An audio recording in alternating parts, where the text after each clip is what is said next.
दोस्तों, आप सभी का स्वागत है मेरे YouTube चैनल के ऊपर। पिछले वीडियो में हमने आपको सेंटेंस के बारे में एक बहुत महत्वपूर्ण जानकारी डिलीवर की थी।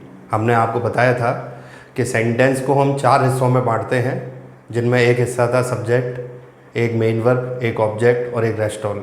और बाकायदा आपको हमने एक ट्रिक से उन चारों हिस्सों को पहचानना सिखाया था, जिससे आप स्वयं भी कोई भी बड़े से बड़े सेंटेंस के अंदर उन 4 चीज़ों को जज कर सकते हैं।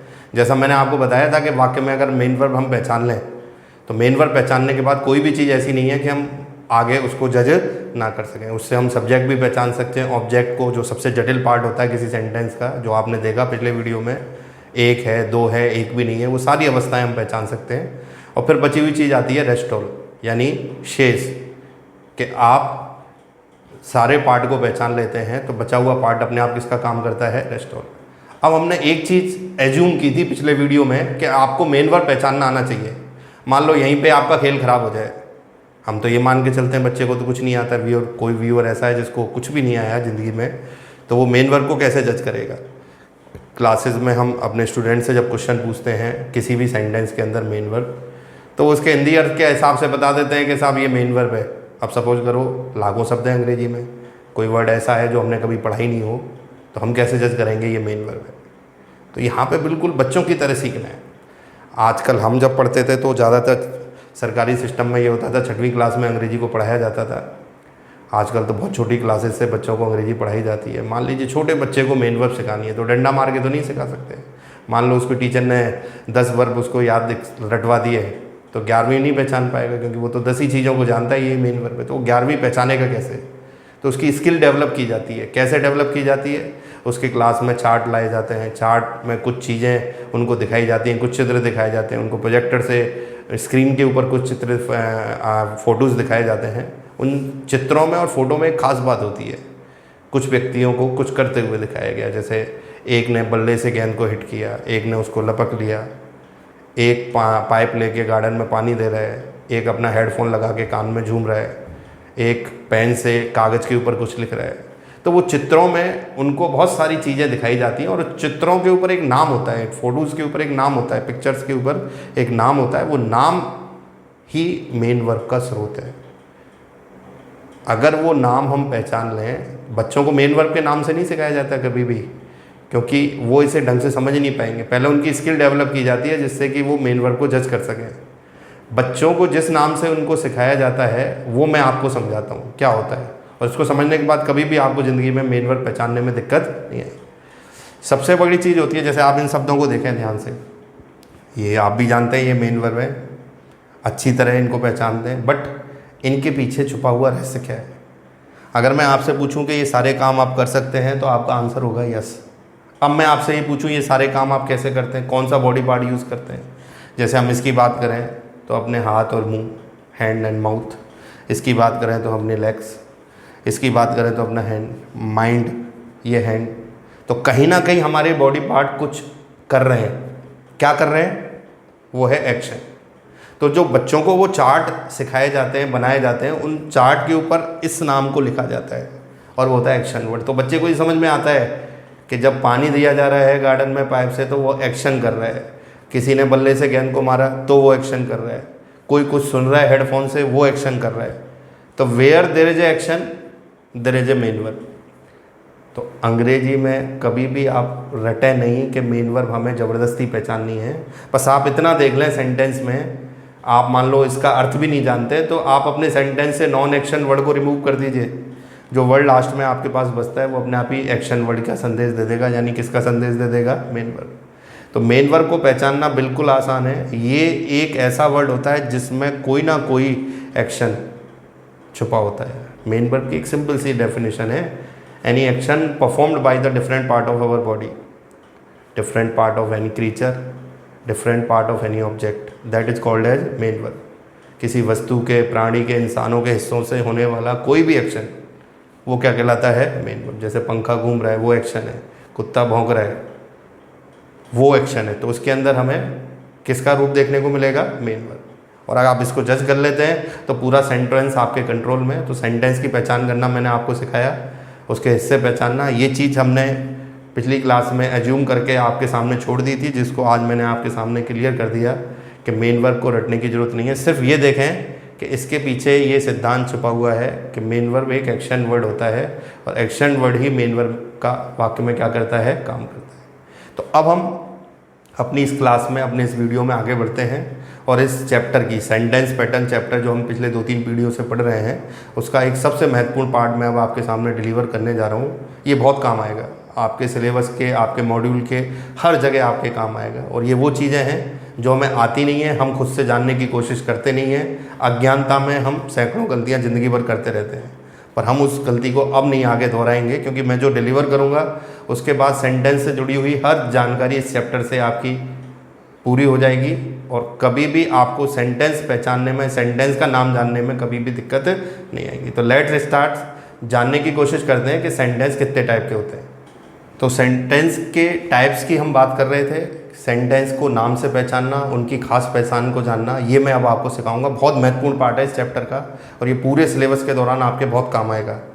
तो इसमें सबसे पहला जो सबसे बड़ा सेंटेंस अंग्रेजी का, ये मानने 75% हिस्सा जो कवर कर लेता है, वो है एक सिंपल सेंटेंस। इस सेंटेंस का नाम एक है पर इसके रूप अलग अलग हैं। इसे simple sentence, positive, ordinary, affirmative या असर्टिव सेंटेंस के नाम से भी जानते हैं। हिंदी में इसको साधारण वाक्य के नाम से जाना जाता है। ये वो वाक्य होता है जो हमें किसी भी टाइम पे किसी एक्शन या किसी कार्य के होने की सूचना देता है, चाहे वो प्रेजेंट में रहा हो, पास्ट में या फ्यूचर में। सच लाइक एज, ध्यान से देखें। He daily goes for a walk in the morning, they went to Mumbai last year. तो ये सेंटेंस इस तरीके के हैं जहाँ पे हमें किसी एक्शन के होने की जानकारी या होने वाला है इस तरीके की जानकारी मिलती है। और ये अंग्रेजी का महत्वपूर्ण पार्ट है। लिखने में, बोलने में सबसे ज़्यादा इसी सेंटेंस का उपयोग किया जाता है। जैसा मैंने अभी आपसे कहा, 3/4 लगभग 3/4 पार्ट ऑफ द इंग्लिश इसके द्वारा कवर किया जाता है। तो ये हमारा पहला टाइप था। इसके बाद हम अगली टाइप की ओर चलते हैं और अगला सेंटेंस देखते हैं। तो सेकंड टाइप के सेंटेंस की ओर अब हम देखते हैं ध्यान से। सेकंड टाइप का सेंटेंस होता है नेगेटिव सेंटेंस, जैसे हम हिंदी में नकारात्मक वाक्य के नाम से जानते हैं। अभी प्राइमरी लेवल पे हैं, बेसिक लेवल पे हम लोग, तो इतना जान लें कि 2 टाइप ऑफ सेंटेंस जिनमें या तो नो या नॉट का उपयोग होता है वो नेगेटिव सेंटेंस कहलाते हैं। पर आगे चल के जब हम एडवांस लेवल पर जाएंगे तो कई ऐसे सरप्राइजिंग एलिमेंट यानी ऐसे वाक्य आएंगे जिनमें नो या नॉट ना होने के बावजूद भी किसी अन्य शब्द की वजह से वाक्य क्या हो जाता है, नेगेटिव। पर वो आपका मेन पार्ट नहीं है, क्योंकि 99% वही सेंटेंस नेगेटिव होता है जो यहाँ पे नो या नॉट का उपयोग किया जाए। यहाँ पे कुछ एग्जाम्पल दिए गए हैं जिन्हें ध्यान से देखें। जैसे इस सेंटेंस के अंदर नॉट का यूज़ किया गया है, यहाँ पे नो का यूज़ किया गया है या नॉट का उपयोग किया गया है। तो अभी अपनी परिभाषा को इतना एक्सप्लेन, इतना आप मान लीजिए कि सेंटेंस में वो पार्ट जहाँ नो या नॉट इंक्लूड हो गया तो सेंटेंस की कैटेगरी आपकी कौन सी हो गई, नेगेटिव। तो दूसरे टाइप का सेंटेंस हमने यहाँ पे देखा, वो वाला वाक्य जिसमें नो या नॉट दिखाई दे उसे हम क्या मानते हैं, नेगेटिव। अब आते हैं हम अपने लैंग्वेज के तीसरे टाइप के सेंटेंस पे। तो दोस्तों सेंटेंस का तीसरा टाइप अब हम देखते हैं जिसका नाम होता है इंटरोगेटिव सेंटेंस। हिंदी में हम इसे कहते हैं प्रश्नवाचक वाक्य। ये शब्द अंग्रेजी की एक क्रिया से बना है जिसे हम कहते हैं इंटरोगेट, यानी पूछताछ करना। तो पूछताछ करने के लिए जो वाक्य काम आते हैं उन्हें हम इंटरोगेटिव सेंटेंस कहते हैं। ये 2 टाइप के होते हैं और अपने आगे सिलेबस मॉड्यूल में आप दोनों प्रकार के वाक्यों के अध्ययन करेंगे, एक हेल्पिंग वर्ब से शुरू होने वाले और एक WH वर्ड से शुरू होने वाले। तो अभी मैंने आपके सामने कुछ एग्जाम्पल रखे हैं हेल्पिंग वर्ब से शुरू होने वाले इंटरोगेटिव सेंटेंस के। ध्यान से देखें, यहाँ पे पहला सेंटेंस है जहाँ पे हेल्पिंग वर्ब आर से चालू हुआ है सेंटेंस, दूसरा है वहाँ पे हैव से चालू हुआ है और तीसरे सेंटेंस में आप डिड से अपना वाक्य बना रहे हैं। तो आपको ये ध्यान रखना है 2 टाइप ऑफ सेंटेंस जिनकी शुरुआत किसी भी हेल्पिंग वर्ब से अंग्रेजी में की गई हो, वो हेल्पिंग वर्ब से शुरू होने वाले इंटरोगेटिव सेंटेंस के नाम से जाने जाते हैं। और ये क्वेश्चंस इनका पहला पार्ट है। मतलब हमने कहा इंटरोगेटिव सेंटेंस 2 प्रकार का होता है, एक हेल्पिंग वर्ब वाले और एक WH वर्ड वाले। तो मैंने कुछ एग्जाम्पल अभी आपके सामने रखे हैं हेल्पिंग वर्ब वाले। अब हम आपके सामने कुछ एग्जाम्पल और लेंगे जो WH वर्ड से बनने वाले क्वेश्चन को रिप्रेजेंट करेंगे। तो इंटरोगेटिव सेंटेंस का अगला टाइप जो है वो है WH वर्ड से शुरू होने वाले, जिसमें कोई सर्टेन वर्ड होता है जिनके शुरुआती 2 अक्षर WH होते हैं, इसलिए हम WH वर्ड कहते हैं। आगे चल के मैं अपने मॉड्यूल में एक स्पेशल चैप्टर पढ़ाऊँगा इनके ऊपर आप लोगों को। अभी सिर्फ इतना जान लीजिए कि कभी भी WH वर्ड से कोई भी सेंटेंस स्टार्ट हो रहा है तो उसको हमेशा WH वर्ड से शुरू होने वाले इंटरोगेटिव सेंटेंस के नाम से जाना जाता है, और ये भी क्वेश्चन पूछने के काम में आने वाले सेंटेंस होते हैं। तो इंटरोगेटिव सेंटेंस दो प्रकार के हुए, एक तो हेल्पिंग वर्ब से शुरू होने वाले और एक WH वर्ड से। तो ये तीन आपके मुख्य धारा के सेंटेंस हैं जो जनरली बच्चे, कोई भी स्टूडेंट पहचान लेता है इजीली। अब अगले जो तीन हैं वो ऐसे छिपे हुए सेंटेंस होते हैं जो बहुत कम लोग पहचानना जानते हैं, उन पे आपको विशेष ध्यान देना है, विशेष फोकस करना है। तो अब मैं आपको स्पेशल टाइप के तीन अलग सेंटेंस के बारे में जानकारी देने जा रहा हूँ। देखते हैं आप अपना चौथा सेंटेंस कौन सा होगा। तो दोस्तों चौथे टाइप के सेंटेंस पे आते हैं जो तीन के बाद आपके सबसे ज़्यादा काम आएगा आपके सिलेबस के अपने मॉड्यूल के अंदर, जिसका नाम होता है इम्परेटिव सेंटेंसेस। बहुत सिंपल तरीके से पहचानना सिखाऊंगा मैं आपको। हिंदी में हम इसे आज्ञात्मक वाक्य के नाम से जानते हैं। कभी भी अगर आपको इसे पहचानना है तो मेरी दो बातों का हमेशा याद रखिएगा कि वो सेंटेंस जिनकी शुरुआत किसी मेन वर्ब या लेट से होती है, ये दो शब्द ध्यान रख लें बस। Those type of sentence either starting with any main verb और लेट, वो सेंटेंस इम्परेटिव सेंटेंस कहलाते हैं। और ऐसे वाक्यों से हमें डिफरेंट चीज़ों के बारे में पता लगता है, किसी एडवाइस, ऑर्डर, रिक्वेस्ट, प्रपोजल या विश, ये सारी चीज़ें ये सेंटेंस रिप्रेजेंट करते हैं। जैसे यहाँ कुछ एग्जाम्पल देखें, ये मेन वर्ब से चालू हो रहा है, ब्रिंग मेन वर्ब है, तो आप कभी भी देखें कि ऐसा सेंटेंस जो मेन वर्ब से चालू हो रहा है आपने तुरंत पहचान लिया किसका काम करेगा, इम्परेटिव। यहाँ देखा आपने ये इम्परेटिव सेंटेंस लेट से चालू हो रहा है। तो ऐसे वाक्यों को पहचानने के लिए ज़िंदगी भर के लिए हमेशा याद रखिए कि वो वाक्य जिनकी शुरुआत या तो मेन वर्ब से हुई है या लेट से हुई है, वो सेंटेंस आपका क्या कहलाएगा, इम्परेटिव सेंटेंस। तो ये था हमारा चौथे टाइप का सेंटेंस। अब हम आगे चलते हैं अपने पाँचवें नंबर के सेंटेंस को जानने के लिए, समझने के लिए। तो अब हमारा अगले टाइप का जो सेंटेंस आपको देखने को मिलेगा फिफ्थ नंबर पे, दैट इज ऑप्टेटिव सेंटेंसेस, जैसे हिंदी में हम इच्छा सूचक वाक्य कहते हैं। पहचानने का तरीका बहुत सिंपल है। अंग्रेजी में ऑप्टिमेशन वर्ड जो सबसे बड़ा है, जिसे कहते हैं ना अपनी इच्छा व्यक्त करने के लिए जो सबसे बड़ा वर्ड यूज़ होता है अंग्रेजी में, दैट इज मे। तो इसकी पहली पहचान होती है वाक्य की कि आपका वाक्य जनरली सामान्यतः, कुछ और भी शब्द होते हैं जिनसे वाक्य बनते हैं, और मुख्यतः आपका वाक्य में से शुरू होता है और इसके अंत में एक ये चिन्ह आता है। ये चिन्ह आप दो वाक्यों में पढ़ेंगे, इसके अंदर भी इससे बाद वाले वाक्य में भी। ये चिन्ह को हम साइन ऑफ ऑप्टिमेशन भी कहते हैं अंग्रेजी में, और हिंदी में ऐसे कहा जाता है इच्छा सूचक चिन्ह। तो दोज टाइप ऑफ सेंटेंस जिनकी शुरुआत में से हो और अंत में ये चिन्ह आ जाए तो वो 100% आपका कैसा सेंटेंस होगा, ऑप्टेटिव सेंटेंस। ध्यान से देखें, यहाँ शुरुआत में से हो रही है, may you live long and prosper, और अंत में ये चिन्ह आ रहा है, तो आपको ये वाक्य ऐसा कभी भी दिखे तो मान लें कि ये ऑप्टेटिव सेंटेंस है। यहाँ देखें, may all of you get success in your life, may से शुरू हुआ है और बिल्कुल अंत में जाके वाक्य के हमने किसका यूज़ किया है, साइन ऑफ ऑप्टिमेशन। तो ऐसे वाक्य जिनकी शुरुआत में से हो और अंत में ये चिन्ह आपको देखने को मिले तो मान लेना कि वो वाक्य हमेशा किसके नाम से जाना जाएगा, ऑप्टेटिव सेंटेंस। तो ये था हमारा पांचवें टाइप का वाक्य। अब बचता है लास्ट टाइप ऑफ सेंटेंस जो हमारे सिलेबस के अंदर, मॉड्यूल के अंदर कम काम आता है, तब भी हम उसकी जानकारी आपको यहाँ पे दे रहे हैं। देखते हैं कौन सा है वो 6 नंबर सेंटेंस। तो दोस्तों 6 टाइप का जो सेंटेंस आएगा हमारे सामने वो कहलाता है एक्सक्लेमेटरी सेंटेंस। हिंदी में हम इसे कहते हैं आश्चर्य सूचक वाक्य। हमारा जीवन हर समय बदलता हुआ जीवन है, कुछ समय अच्छी सूचनाएं मिलती हैं, कभी बुरी भी होती है, कुछ अच्छा देखने को मिलता है तो हम उसके प्रति वैसे ही रिएक्ट करते हैं। तो वो रिएक्शन जैसा होता है हमारा, कई बार चेहरे के हाव भाव से होता है, कई बार शब्दों से होता है।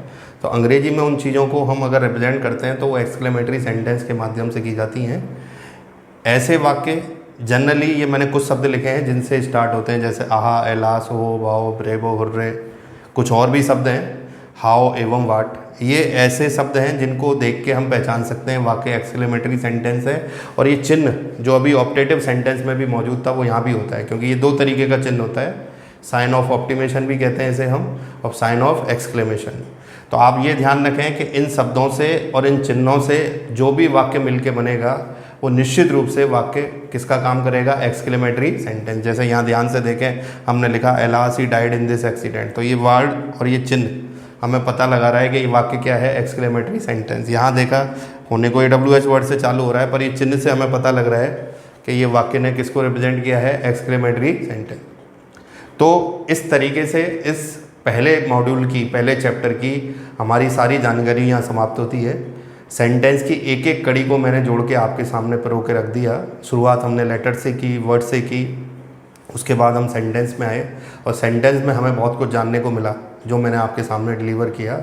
उम्मीद है ये जानकारी आपके ज्ञान के स्रोत को बढ़ाने के काम आई होगी और ये बदस्तूर जारी रहेगी। आगे बहुत कुछ सीखना है हमें। मैं एक मुख्य चीज़ यहाँ पे कहना चाहूँगा अपने व्यूअर्स से, क्योंकि मैं अपने ये वीडियो उन लोगों को समर्पित करना चाह रहा हूँ जिन्होंने अंग्रेजी में कमज़ोरी के कारण अपने ड्रीम को क्विट कर दिया था।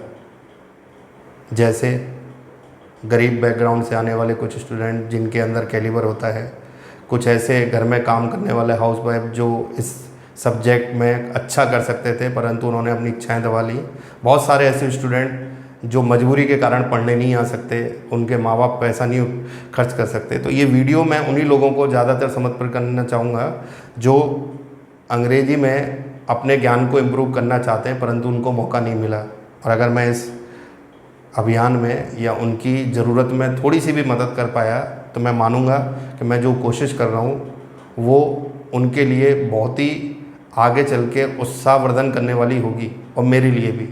तो कीप वाचिंग, जारी रखिए इन वीडियोस को और देखते रहिए, क्योंकि आगे आपको ज्ञान के समुद्र में गोते लगाने के लिए हम लेके जाएंगे और बहुत कुछ सिखाएंगे। उसके लिए तैयार रहिए। Thank you for viewing. Thank you very much.